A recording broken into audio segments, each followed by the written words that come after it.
సంతోషదాయకమైనటువంటి దినం.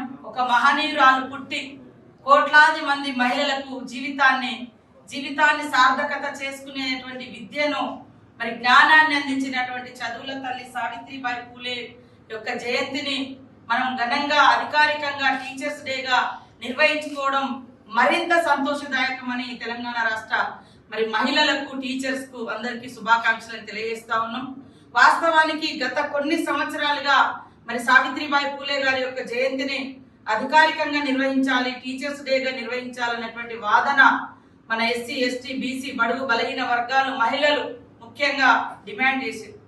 కానీ అది 10 ఏళ్లలో తెలంగాణ ఉద్యమం ద్వారా తెలంగాణ సాధించుకున్నా కూడా ఉద్యమ నేపథ్యం ఉన్నటువంటి గొప్ప వ్యక్తులకు ఆ గుర్తింపు అనేది రాలేదు.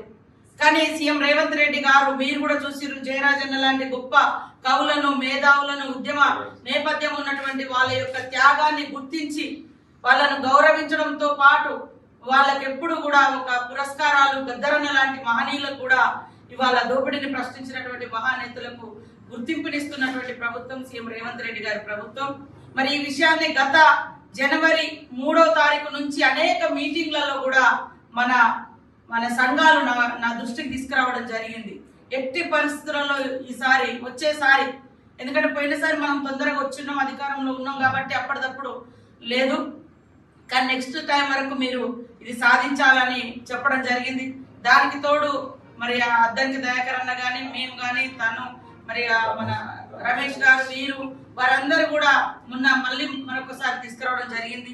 తెల్లారి మేము మరి సీఎం గారికి నూతన సంవత్సర శుభాకాంక్షలు తెలియజేస్తూ వారిని ఒకటే కోరిక చెప్పడం జరిగింది. ఇది మహిళలకు మరింత బూస్టింగ్ ఇచ్చి అంటే